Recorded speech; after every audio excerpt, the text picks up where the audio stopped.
ടെമ്പറേച്ചറും ഈ രണ്ട് സെൻസർ ഉപയോഗിച്ചിട്ട് സെൻസ് ചെയ്യും. അതിപ്പോൾ നമ്മൾ സെറ്റ് ചെയ്ത വാല്യൂവിൽ കൂടുകയാണെന്നുണ്ടെങ്കിൽ അതിൽ അബ്നോർമൽ കണ്ടീഷൻ ആവുകയാണെന്നുണ്ടെങ്കിൽ സിസ്റ്റം ഉടനെ ഡോക്ടറുടെ മൊബൈലിലേക്കോ അല്ലെങ്കിൽ ഏറ്റവും അടുത്ത പേഷ്യൻ്റെ റിലേറ്റീവിൻ്റെ മൊബൈലിലേക്കോ മെസ്സേജ് അയക്കും. എത്ര നമ്പർ വേണമെങ്കിൽ നമുക്ക് സെറ്റ് ചെയ്യാം, ആ സെറ്റ് ചെയ്ത നമ്പറിലേക്കൊക്കെ മെസ്സേജ് പോകും. അതേപോലെ അബ്നോർമൽ കണ്ടീഷൻ ആവുകയാണെന്നുണ്ടെങ്കിൽ ഈ സിസ്റ്റം ഓട്ടോമാറ്റിക്കായിട്ട് അലറടിക്കുകയും ചെയ്യും. ഇപ്പം നമ്മളിപ്പോൾ പേഷ്യൻറ്റിന് വേറൊരാളുടെ സഹായം ഇല്ലാതെ ഒറ്റയ്ക്ക് ഇത് കൺട്രോൾ ചെയ്യുക എന്നുള്ളതാണ് ഇതിൻ്റെ ഏറ്റവും വലിയ പ്രത്യേകത. അതുപോലെ തന്നെ ഇത് റീചാർജബിളാണ്. ഇപ്പോൾ ആവശ്യമില്ലാത്ത സെൻസറിൻ്റെ ആവശ്യമില്ലാത്ത സമയത്ത് നമുക്ക് ഈ സെൻസർ ഓഫ് ചെയ്ത് വയ്ക്കാനുള്ള ഒരു പ്രൊവിഷനും കൂടി നമ്മളിതിൽ കൊടുത്തിട്ടുണ്ട്.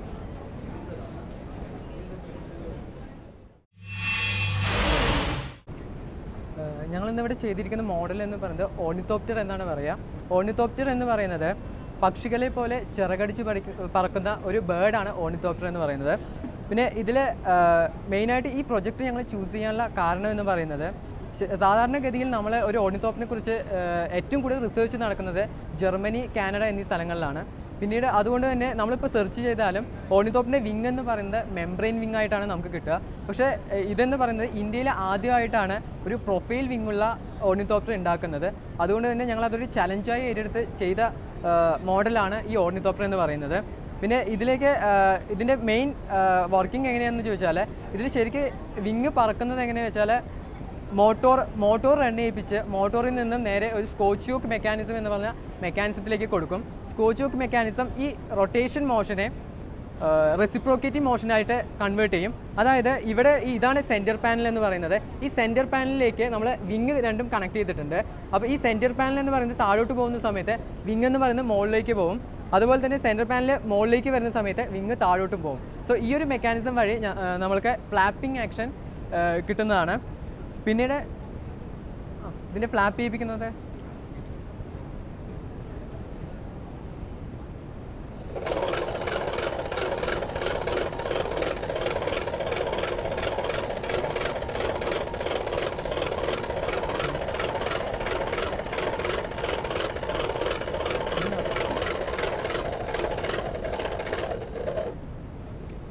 പിന്നീട് ഇതിൻ്റെ ഡയറക്ഷണൽ കൺട്രോൾ വരുന്നത് ഇതിൻ്റെ റഡർ ആൻഡ് എലവേറ്റർ സിസ്റ്റമാണ്. എന്ന് പറഞ്ഞാൽ ഡയറക്ഷണൽ, അതായത് ലെഫ്റ്റ് ആൻഡ് റൈറ്റ് മൂവ്മെൻറ്റും അപ്പ് ആൻഡ് ഡൗൺ മൂവ്മെൻറ്റും നമുക്ക് കിട്ടുന്നത് ഈ റഡർ ആൻഡ് എലവേറ്റർ ആണ്. ഇതാണ് എലവേറ്റർ എന്ന് പറയുന്നത്, ഇതാണ് റഡർ എന്ന് പറയുന്നത്. അതിൻ്റെ കൺട്രോൾ കാണാം.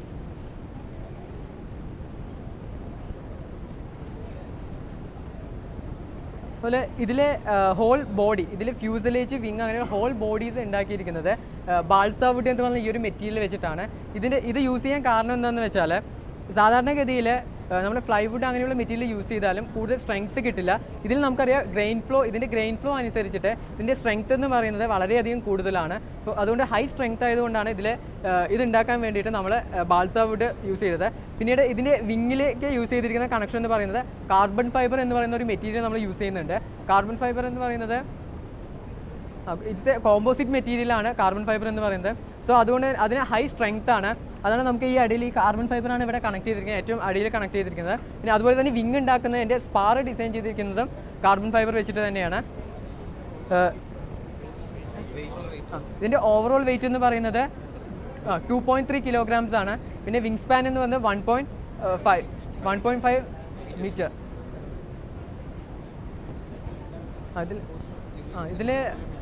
ഇതിൻ്റെ സാധാരണഗതിയിൽ ഇങ്ങനെയുള്ള മെറ്റീരിയൽസിൻ്റെ അവൈലബിലിറ്റി എന്ന് പറയുന്നത് വളരെയധികം കുറവാണ്. കേരളത്തിൽ അവൈലബിൾ അല്ല ഇങ്ങനെയുള്ള മെറ്റീരിയൽ. കൂടാതെ തന്നെ അതിൻ്റെ അപ്ലിക്കേഷൻസ് എന്ന് പറയുന്നത് ഏറ്റവും കൂടുതൽ ഇത് അപ്ലൈ ചെയ്യുന്നത് മിലിറ്ററി ആപ്ലിക്കേഷനാണ് നമുക്ക് കാണാവുന്നത്. അതായത് സ്പൈ വർക്ക്സ് ആണ് കൂടുതലും വരുന്നത്.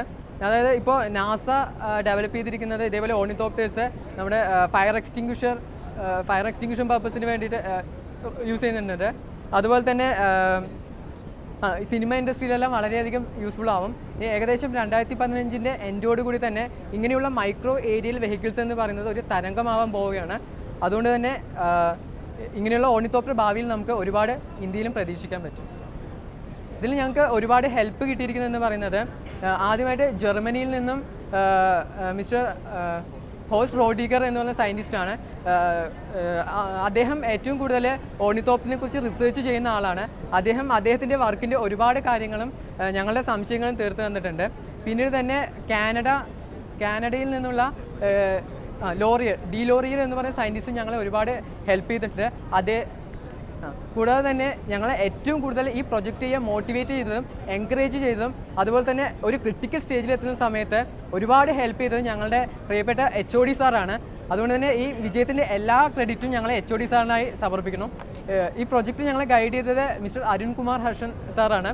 സോ സാറിനും ഞങ്ങൾ ഈ അവസരത്തിൽ ഒരുപാട് നന്ദി രേഖപ്പെടുത്തും.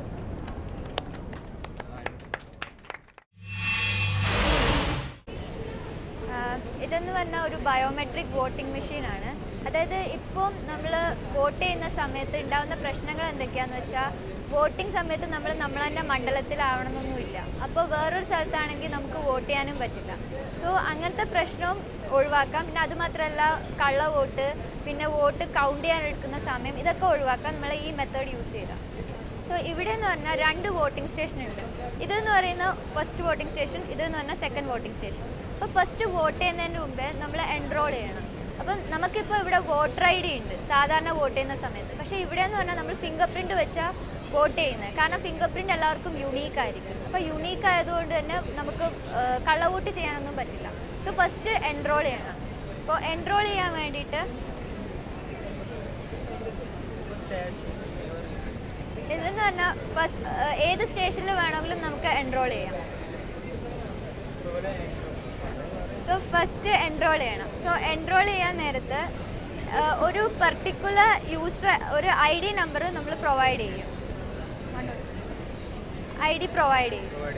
ആ ID പ്രൊവൈഡ് ചെയ്ത് കഴിഞ്ഞാൽ ഫസ്റ്റ് വോട്ട് ചെയ്യുന്നതിന് മുമ്പ് തന്നെ നമ്മൾ ഇതൊക്കെ കളക്ട് ചെയ്ത് വെക്കും. സോ വോട്ടിംഗ് സമയത്ത് ഫസ്റ്റ് ഇത് മാച്ച് ചെയ്യുന്നുണ്ടോ എന്ന് നോക്കും. സോ എൻറോൾമെൻറ്റ് കഴിഞ്ഞു.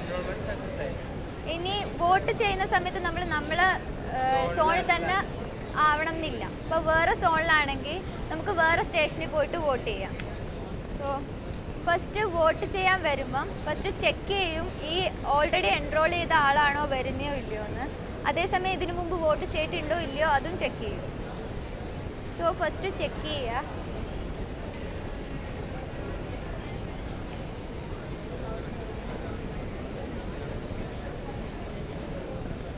സോ ചെക്ക് ചെയ്തപ്പോൾ ഇത് സോൺ എയിലെ ആളാണ്. ആ ഡീറ്റെയിൽസ് ഒക്കെ വരുന്നുണ്ട്. സോ ഇനി വോട്ട് ചെയ്തിട്ടും ഇല്ല എന്നും കാണിച്ചു. സോ ഇനി വോട്ട് ചെയ്യാൻ വേണ്ടി ഇവിടെ എന്ന് പറഞ്ഞാൽ സോൺ എയിൽ 4 കാൻഡിഡേറ്റ്സാണ് ഉള്ളത്. അപ്പോൾ ആ 4 കാൻഡിഡേറ്റ്സിൻ്റെ സിമ്പൽ അവിടെയുണ്ട്. സോ അതിൽ ആർക്കെങ്കിലും ഒരാൾക്ക് വേണ്ടി വോട്ട് ചെയ്യാം. സോ വോട്ട് ചെയ്യാൻ വേണ്ടിയിട്ട് ഇവിടെ എന്ന് പറയുന്ന 4 സ്വിച്ചസ് ഉണ്ട്. സോ ഇതിൽ ആർക്കെങ്കിലും വേണ്ടി വോട്ട് ചെയ്യാം. ഇപ്പോൾ ഫസ്റ്റ് പേഴ്സണിന് വേണ്ടിയിട്ടാണ് വോട്ട് ചെയ്തേക്കുന്നത്. സോ അവിടെ ആ വോട്ട് കൗണ്ടായി. ഓൾറെഡി ഇതിനു മുമ്പ് ആൾക്കാർ വോട്ട് ചെയ്തിട്ടുണ്ട്. സോ ആ വോട്ട് കൗണ്ടായി. ഇനി ഇയാൾ കള്ളവോട്ട് ചെയ്യാൻ വരിക. ഇപ്പോൾ വേറൊരു സ്റ്റേഷനിൽ വന്നിട്ട് വീണ്ടും കള്ളവോട്ട് ചെയ്യാൻ വരിക. അപ്പോൾ വീണ്ടും ഫിംഗർ പ്രിൻറ്റ് മാച്ച് ചെയ്യുന്നുണ്ടോ എന്ന് ചെക്ക് ചെയ്യും. ചെക്ക് ചെയ്തിട്ട് പിന്നെ നോക്കും ഓൾറെഡി വോട്ട് ചെയ്തിട്ടുണ്ടോ ഇല്ലയോ. സോ ഇത് ചെക്ക് ചെയ്തു.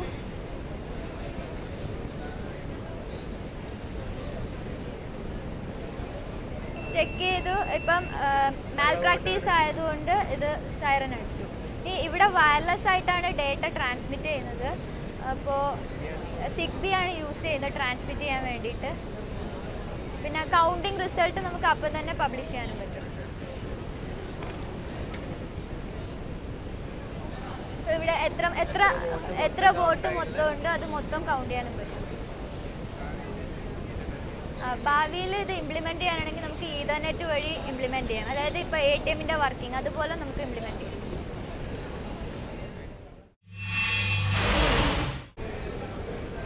ഞങ്ങളുടെ പ്രൊജക്റ്റ് എന്ന് പറയുന്നത് modelling public moods and emotion using Twitter data set.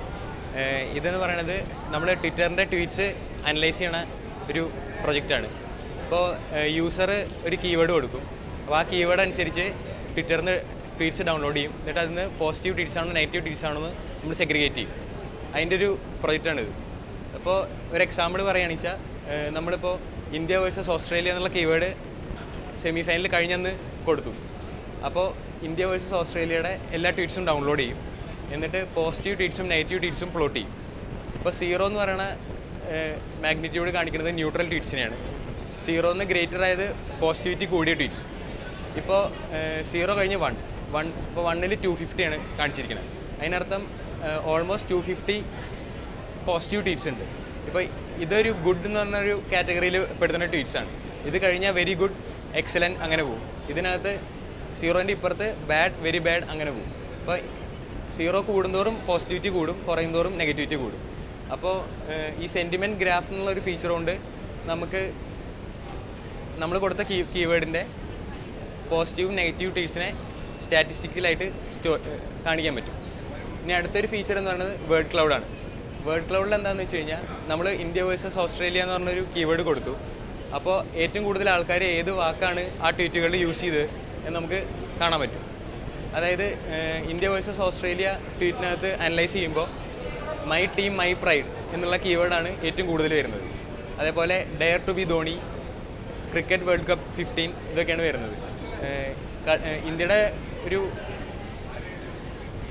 Promo ചെയ്തിരുന്ന വാക്ക് we won't give it back എന്നായിരുന്നു. അപ്പോൾ കളി കഴിഞ്ഞു, കളി തോറ്റ കാരണം വി ഗേവ് ഇറ്റ് ബാക്ക് എന്നായി അതിൽ വന്നു.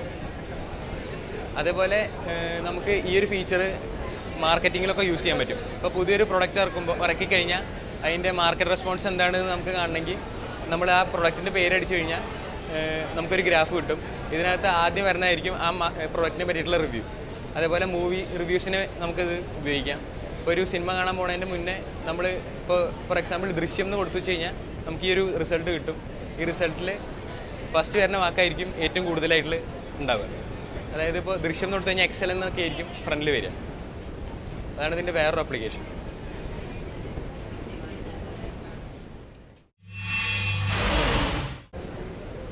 Production of fuel from waste plastic, അതാണ് ഞങ്ങളുടെ എക്സ്പെരിമെൻ്റ് മെയിൻ എയിം പറയുന്നത്. ലക്ഷ്യം വേണ്ടത് എന്താണ്, പ്ലാസ്റ്റിക് വേസ്റ്റ് റിഡ്യൂസും ചെയ്യണം, കൂടാതെ പെട്രോൾ ക്രൈസിസ് അതായത് ഫ്യൂൽ ക്രൈസിസ് കമ്മിയാക്കാം. അതിനുള്ള ആൾട്ടർനേറ്റ് ഫ്യൂൽ എങ്ങനെ ഉണ്ടാക്കാം, അതാണ് ഞങ്ങളുടെ മെയിൻ ഇത്.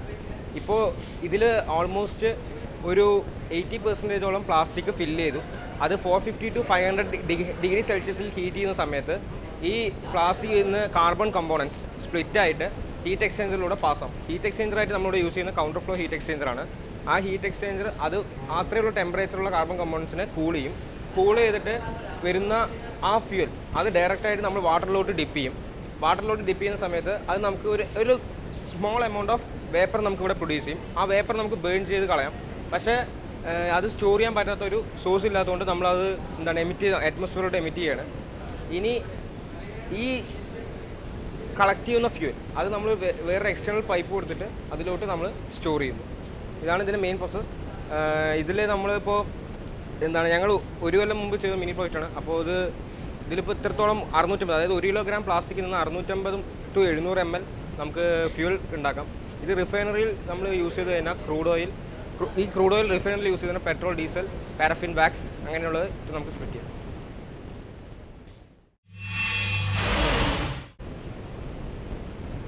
ഇത് ഞങ്ങൾ ഉദ്ദേശിക്കുന്ന ഒരു ഗോക്കാട്ടാണ്. ഇത് ലോഡ് ക്യാരിങ് ഗോക്കാട്ടാണ് ഉദ്ദേശിക്കുന്നത്.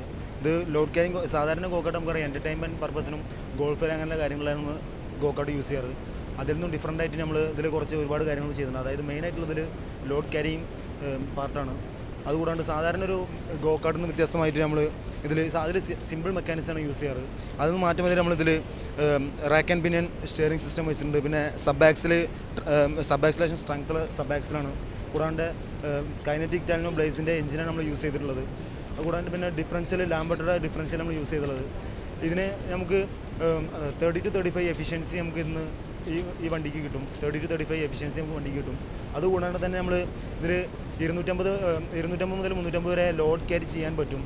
ഇതിപ്പോൾ സാധാരണ ഒരു കമ്പനിക്കകത്ത് അല്ലെങ്കിൽ ഒരു കോളേജിനകത്ത് ലോഡ് ക്യാരി ചെയ്യാൻ വേണ്ടി നമ്മൾ ട്രാവലർ അല്ലെങ്കിൽ ട്രക്സൊക്കെ നമ്മൾ യൂസ് ചെയ്യാറ്. അപ്പോൾ അതിന് പകരം ഇതിൽ 350 കിലോഗ്രാം ലോഡിന് നമുക്ക് ക്യാരി ചെയ്യാൻ പറ്റും. അത്ര വരുന്ന ലോഡിന് നമുക്ക് ഈ ഒരു സിമ്പിളായിട്ടുള്ള എഫിഷ്യൻ്റ് ആയിട്ടുള്ള ഈ വണ്ടി കൊണ്ട് നമുക്ക് ക്യാരി ചെയ്യാൻ പറ്റും. അതാണ് നമ്മൾ മെയിനായിട്ട് ഉദ്ദേശിക്കുന്നത്. അത് കൂടാണ്ട് തന്നെ ഇത് നമുക്ക് ഉണ്ടാക്കാനുള്ള മാനുഫാക്ചറിങ് കോസ്റ്റ് എന്ന് പറയുന്നത് 56,000 രൂപയാണ് വന്നിട്ടുള്ളത്. അപ്പോൾ 56,000 രൂപവും അതാണ് മറ്റൊരു അഡ്വാൻറ്റേജ് എന്ന് പറയുന്നത്. അപ്പോൾ അത്രയും low cost and high efficient ആയിട്ടുള്ള ഈ വണ്ടി ഇതിന് 350 കിലോഗ്രാം വരെ വണ്ടി ലോഡ് കൊണ്ടുപോകാനും പറ്റും. അതാണ് ഞങ്ങൾ ഈ വണ്ടി കൊണ്ട് ഉദ്ദേശിക്കുന്നത്.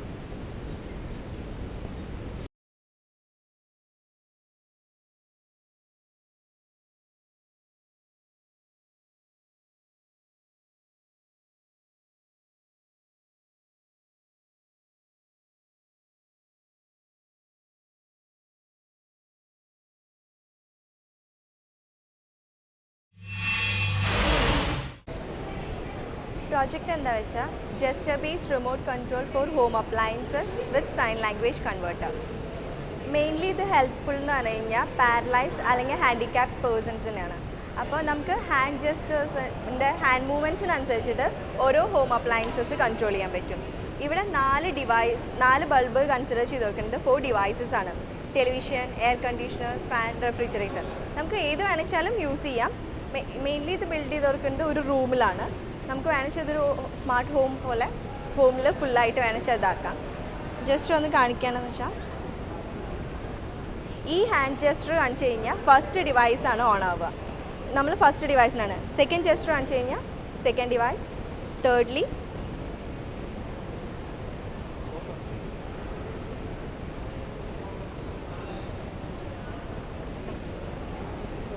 സെയിം ആക്ഷൻ തന്നെ കാണിച്ചു കഴിഞ്ഞ് കഴിഞ്ഞാൽ ആ ഡിവൈസ് ഓഫ് ആക്കുകയും ചെയ്യാം. എന്നാൽ ഒരു ആക്ഷൻ കാണിച്ചു കഴിഞ്ഞാൽ ഓൺ ആക്കാം, ആ സെയിം ആക്ഷൻ തന്നെ കാണിച്ചു കഴിഞ്ഞാൽ ഓഫ് ചെയ്യുകയും ചെയ്യാം. പിന്നെ ഇവിടെ ഒരു സെക്ഷൻ എന്ന് പറഞ്ഞു കഴിഞ്ഞാൽ APR മൊഡ്യൂളാണ്. അത് മെയിൻലി ഡെഫ് ആൻഡ് ഡം പേഴ്സൺസിനാണ് ഇത് ഹെൽപ്ഫുൾ. അതെന്താണെന്ന് വെച്ച് കഴിഞ്ഞ് കഴിഞ്ഞാൽ എന്ന് പറഞ്ഞാൽ അവർക്ക് വർത്തമാനം പറയാനൊന്നും പറ്റില്ല.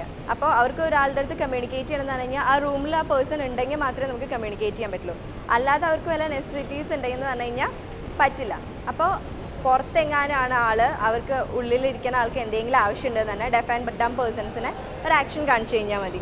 ആ ആക്ഷൻ കാണിച്ചു കഴിഞ്ഞാൽ ഇതിൽ റെക്കോർഡ് ചെയ്തിട്ടുള്ള വോയിസ് പ്ലേ ആവും. 8 വോയിസസ് ആണ് നമ്മൾ റെക്കോർഡ് ചെയ്ത് വെക്കുന്നത്. Basic necessities like food, water, medicine etcetera. അതാണിത്. അപ്പോൾ ആ ഓരോ ആക്ഷൻസിനനുസരിച്ചിട്ട് ആ വോയിസസ് പ്ലേ ആവും. ഇത് ഞങ്ങൾ ഫാബ്രിക്കേറ്റ് ചെയ്ത ഗൈഡർ ലോഡ് കാരിയർ. അതിൻ്റെ മെയിൻ കമ്പോണൻസ് പറഞ്ഞു കഴിഞ്ഞാൽ ഒരു ഇലക്ട്രിക് മോട്ടർ, പിന്നെ ഒരു ബെൽറ്റ് ആൻഡ് പുള്ളി സിസ്റ്റം, ഇവിടെ ഒരു ഗിയർ ബോക്സ് ഉണ്ട്, ഒരു ഡ്രം, ഈ റോപ്പ് വൂണ്ട് ചെയ്തിരിക്കുന്ന ആ ഡ്രമ്മിലാണ്, പിന്നെ വയർ റോപ്പ്, പിന്നെ ഇതാണ് ട്രോളി. ഇത് ഗൈഡർ ലോഡ് കാരിയർ എന്ന് പറഞ്ഞു കഴിഞ്ഞാൽ മെയിനായിട്ട് ഈ ഒരു ഇൻഡസ്ട്രികളിൽ നമുക്ക് മെറ്റീരിയൽസ് ഒരു സ്ഥലത്ത് നിന്ന് മറ്റൊരു സ്ഥലത്തേക്ക് ട്രാൻസ്പോർട്ട് ചെയ്യാൻ വേണ്ടിയിട്ട് യൂസ് ചെയ്യണം. ഇവിടെ ഇതിൻ്റെ വർക്കിംഗ് എങ്ങനെ വെച്ച് കഴിഞ്ഞാൽ ഇതൊരു RF സ്വിച്ച് വെച്ച് നമ്മൾ കൺട്രോൾ ചെയ്യും. ഇതെന്തിനാ വെച്ച് കഴിഞ്ഞാൽ ഈ മോട്ടറിൻ്റെ റൊട്ടേഷൻ നമുക്ക് യൂസറിന് എങ്ങനെ വേണോ തീരുമാനിക്കാൻ വേണ്ടി ഫോർവേഡ് ആൻഡ് റിവേഴ്സ് ഡയറക്ഷനിലേക്ക്. ഇതിപ്പോൾ ഫോർവേഡ് ഡയറക്ഷനിലേക്ക് ഇട്ട് കഴിഞ്ഞാൽ ട്രോളി ഫ്രണ്ടിലോട്ട് ഇങ്ങനെ വരും. അത് ഇതിനു വേണ്ടി നമ്മൾ ചെയ്യുന്നത്. ഇവിടെ റൊട്ടേഷൻസ് കാണാൻ പറ്റും. അങ്ങനെ ട്രോളി ഫ്രണ്ടിലേക്ക് വരും. അതുപോലെ തന്നെ ഇത് റിവേഴ്സ് ഡയറക്ഷനിലേക്ക് നമുക്ക് പോകാൻ പറ്റും. ഇങ്ങനെയാണ് അതിൻ്റെ മൂവ്മെൻറ്റ്. അത് ഒരു പാത്തിലൂടെ മാത്രമേ പോകുള്ളൂ. ഇതിപ്പോൾ യൂണി ഡയറക്ഷനിലാണ്. ഇതിൽ എങ്ങനെ വെച്ച് കഴിഞ്ഞാൽ ഈ മോട്ടറിൽ നിന്ന് വരുന്ന 1440 RPM നമ്മൾ ബെൽറ്റ് ആൻഡ് പുള്ളി സിസ്റ്റം വെച്ചിട്ടും പിന്നെ ഗിയർ ബോക്സ് വെച്ചിട്ടും നമ്മൾ റെഡ്യൂസ് ചെയ്യുക. ഇതിൽ മോട്ടറിൽ നിന്ന് വരുന്ന 1440 RPM ആണ്. അത് 360 RPM ആക്കിയിട്ട് നമ്മൾ ബെൽറ്റ് ആൻഡ് പുള്ളി വെച്ചിട്ട് നമ്മൾ റെഡ്യൂസ് ചെയ്യും. പിന്നെ ഈ വലിയ പുള്ളി നമ്മളൊരു ഗിയർ ബോക്സിലേക്ക് കണക്ട് ചെയ്യും. ആ ഗിയർ ബോക്സ് റേഷ്യോ വന്നിട്ട് 1:30 ആണ്. അപ്പോൾ ഇത് എങ്ങനെ വെച്ച് കഴിഞ്ഞാൽ ഈ വലിയ പുള്ളി 30 തവണ റൊട്ടേറ്റ് ചെയ്യുമ്പോൾ ഇത് ഒരു തവണ റൊട്ടേറ്റ് ചെയ്യണം. അങ്ങനെ നമുക്ക് സ്പീഡ് റെഡ്യൂസ് ചെയ്യും. അവസാനം നോക്കുമ്പോൾ ഈ ഔട്ട്പുട്ട് ഈ ഡ്രമ്മിലേക്ക് വരുന്നത് ഈ ഗിയർ ബോക്സിൻ്റെ ഔട്ട്പുട്ട് ഷാഫ്റ്റാണ്. ഈ ഔട്ട്പുട്ട് ഷാഫ്റ്റ് നമുക്ക് 12 RPM സ്പീഡേ നമുക്ക് കിട്ടുന്നുള്ളൂ. അത് എന്തിനാണ് ചെയ്യുന്നത് വെച്ച് കഴിഞ്ഞാൽ നമുക്ക് ടോർക്ക്, അതായത് പുള്ളിങ് ഫോഴ്സ് കൂടുതലാക്കാൻ വേണ്ടിയിട്ടാണ് നമ്മളിത് യൂസ് ചെയ്യുന്നത്. ഇതാണ് ഇതിൻ്റെ ഓവറോൾ വർക്കിംഗ്. ഇനി ഇത് ഫ്യൂച്ചർ ഡെവലപ്മെൻറ്റ് എങ്ങനെ വെച്ച് കഴിഞ്ഞാൽ ഇതിപ്പോൾ നമുക്കിങ്ങനെ ലോഡ് ക്യാരി ചെയ്ത് ഒരു സ്ഥലത്ത് നിന്ന് മറ്റൊരു സ്ഥലത്തേക്ക് മാത്രമേ വരാൻ പറ്റുള്ളൂ. ഫ്യൂച്ചർ ഡെവലപ്മെൻറ്റിൽ ഇതിനെ നമുക്ക് ലിഫ്റ്റ് ആക്കാനും സാധിക്കും. ഇത് മെയിനായിട്ട് നമ്മൾ ഇതിൽ ഇലക്ട്രിക് സപ്ലൈ മാത്രമേ യൂസ് ചെയ്യുന്നുള്ളൂ. അതുകൊണ്ട് ഇതിൽ പൊല്യൂഷനോ അമ്മാതിരി ഒന്നുമില്ല. അപ്പോൾ എക്കോ ഫ്രണ്ട്ലിയാണ് മെയിനായിട്ട്. പിന്നെ നമുക്ക് ഹ്യൂമൻ ഇൻട്രപ്ഷൻസ് ഇല്ലാത്ത സ്ഥലങ്ങളിലാണ് നമ്മൾ മെയിനായി യൂസ് ചെയ്യുക. അതായത് തെർമൽ പവർ പ്ലാന്റ്സിൽ ആഷ് ഹാൻഡ്ലിംഗ് എന്നൊക്കെ അതുപോലത്തെ സ്ഥലങ്ങളിൽ നമുക്ക് യൂസ് ചെയ്യാൻ എഫക്റ്റീവാണ്. കംപ്രസർ എയർ വെഹിക്കിളാണ് ഇത്. ഇതിൻ്റെ മെയിൻ പാർട്സ് എന്ന് പറഞ്ഞു കഴിഞ്ഞാൽ എയർ എഞ്ചിൻ ഉണ്ട്, ഒരു ടാങ്ക് ഉണ്ട്, എയർ ടാങ്കാണ്, കംപ്രസർ എയർ ടാങ്കാണ്, സ്റ്റിയറിംഗ് സിസ്റ്റം ഉണ്ട്, അതിൻ്റെ സ്റ്റിയറിംഗ് ലിങ്കേഴ്സാണ് ഈ കാണുന്നത്.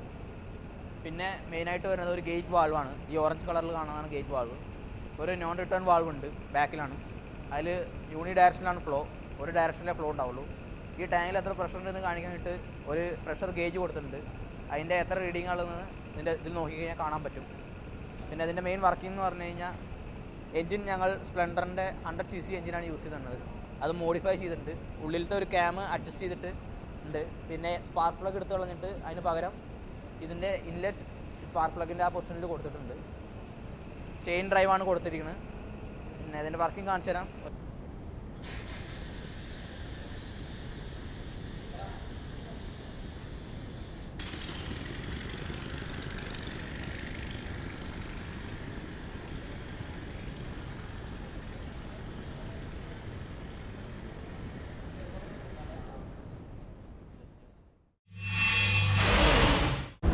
ഈ അടുത്ത കാലത്ത് പേപ്പറിൽ നമ്മൾ വായിച്ച കുറച്ച് ന്യൂസുകളും പിന്നെ ഈ ഡോർ തുറന്നിട്ട് ബസ് ഓടിച്ചുകൊണ്ടുള്ള ഫൈൻ അടക്കേണ്ട ഒരു അവസ്ഥ, ആ സാഹചര്യമാണ് ഞങ്ങൾ ഈ പ്രൊജക്റ്റ് ചെയ്യാനായിട്ട് പ്രയത്നിച്ചത്. പ്രൊജക്റ്റ് എന്ന് പറഞ്ഞിട്ടുണ്ടെങ്കിൽ ഈ എക്സിസ്റ്റിംഗ് ആയിട്ടുള്ള ന്യൂമാറ്റിക് ഡോർ ലോക്കിംഗ് സിസ്റ്റത്തിൽ ഒരു ചെറിയ അഡ്വാൻസ്മെൻറ്റ് ചെയ്തേക്കണം. അതായത് വാഹനം ഓടിക്കൊണ്ടിരിക്കുമ്പോൾ ഡോർ തുറക്കാനോ ഡോർ തുറന്നിട്ടിരിക്കുന്ന അവസ്ഥയിൽ വാഹനം സ്റ്റാർട്ട് ചെയ്യാനോ കഴിയില്ല. ഇത് അതിൻ്റെ ഒരു ചെറിയ പ്രോട്ടോടൈപ്പാണ്. ഡോറിൻ്റെ ഒരു ഫ്രെയിം, അത് cylinder piston arrangement, control valve, അതൊരു ECU ആൻഡ് സോളിനോയിഡ് വാൽവ്. ഈ ഇലക്ട്രോണിക് കൺട്രോൾ യൂണിറ്റിൽ ഒരു സെൻസർ ഉണ്ട്, മൈക്രോ കൺട്രോളർ. ഒരു ടയർ അവിടെ ഒരു മോട്ടറായിട്ട് ഘടിപ്പിച്ചേക്കാണ്. ആ മോട്ടർ വർക്ക് ചെയ്യുക മീൻസ് ആ ടയർ കറങ്ങാമെന്ന് ഉദ്ദേശിക്കുന്നത് വാഹനം ഓടുന്നതിനെ സൂചിപ്പിക്കുന്നു. ആ വൈറ്റ് സർഫസിൽ ഈ ടയറിൻ്റെ ഈ സൈഡിൽ വൈറ്റ് സർഫും അതുപോലെ തന്നെ അപ്പുറ സൈഡിലും വൈറ്റ് സർഫസാണ് ഉള്ളത്. അവിടെ ഒരു ബ്ലാക്ക് ഇൻസുലേഷൻ കോട്ട് ചെയ്തിട്ടുണ്ട്, ഒരു ബ്ലാക്ക് മാർക്ക്. ആ സർക്യൂട്ട് ഓൺ ചെയ്ത് കഴിഞ്ഞാൽ